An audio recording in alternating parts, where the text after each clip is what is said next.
they're using me as a lesson that if you stick your head up above the parapet, you are free game and we will invade your privacy and use your photos.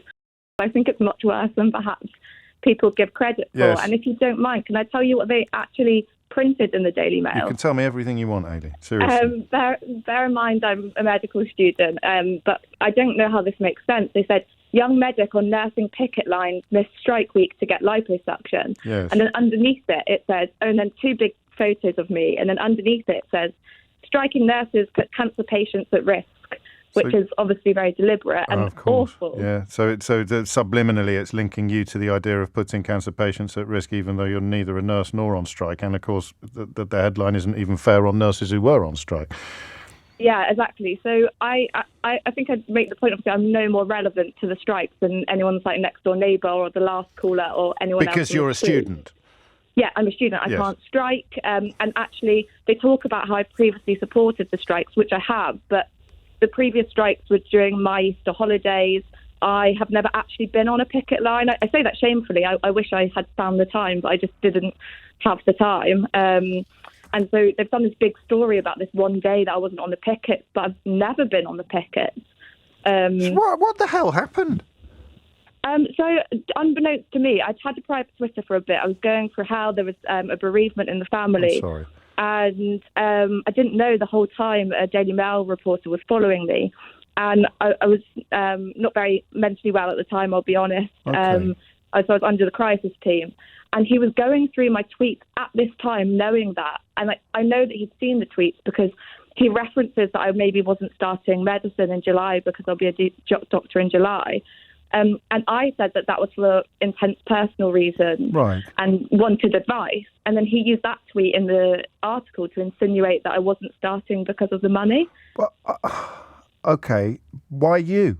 Do you have any understanding of why this person... I mean, I'll read the two bylines on the story because they must be very proud of their work, otherwise they'd have taken their names off it. So it's written by Stephen Matthews, the health editor, and Emily Stern, a health reporter for Mail Online. Why were they looking at you at all? Because I'd done a few tweets. So, for example, I'd done one saying that... No, I know, but everyone's... I mean, Twitter's full of tweets. Why did they pick on you, do you think? I think because they were getting a lot of interaction. I think people find it very shocking how much time I spent in uni, how much debt I'm in, and how much... Okay, so you'd gathered a bit of a following with your sort of tales from inside medical student life. Yeah, so I'd got I think in the millions of views, and I think they... Okay, so they picked up on that. They found you, and then they sought to turn you over because you went away to get some liposuction and therefore didn't attend a strike that you wouldn't have been on anyway. Yeah, and they're using me as a lesson that if you stick your head up above the parapet, you are free game, and we will invade your privacy and use your photos. You know, I was getting hate mail saying that I'd be an awful doctor. I was borderline getting harassed by some people, and you try not to, but you read all those comments just saying how awful you're going to be. Yeah. And it was really heartbreaking because they twisted so much of things that I'd said. I'm still confused about what the target they thought that you had painted on your back was, and I used to do that for a living. I used to be a newspaper journalist. How can I ask how you felt? And I'm conscious of your mental health, so we don't need to go into anything that makes you uncomfortable. How did you feel? Did someone ring you and tell you about it? Did you stumble across it yourself? Did you? I mean, when you saw this, because there's a picture of you. I'm very old, Eilidh. I'd call it a party dress. So the invasion of how did you feel when you saw that spread out? Well, they rang me a few days before and were like, "Oh, we're just ringing you," and they wouldn't really audibly say what newspaper they were calling from. They kept mumbling, and I had to ask 4 times. And then I said, "Well, what's your story?" And they were like, "Well, you've got liposuction and you support the junior doctor strikes." And I said, "I'm confused." You and me both.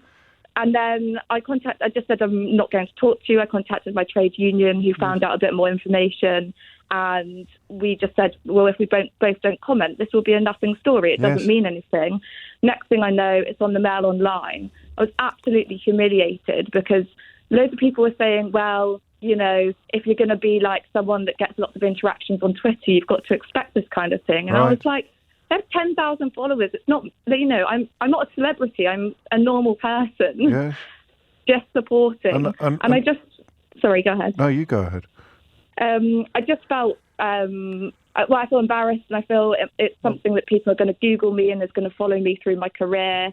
But they'll do what I'm doing. I mean, listen, I probably, if there's anything I'm qualified to offer advice on, it's internet trolls, and the people, normal people, don't register. And if they did read this, they'd think exactly what I'm thinking. I mean, you could see in that little thing when I mentioned you a moment ago, is I'm baffled. I just remember seeing it and thinking, what on earth are they doing? Even by their standards, which are non-existent, there is no rationale whatsoever for this story about this young woman with the headline, "Sorry I couldn't join you on the picket line. I was too busy getting lipo. Glam rabble-rousing medical student 26 who thinks junior doctors should get more than a 35% pay rise missed 4-day strike to undergo cosmetic surgery."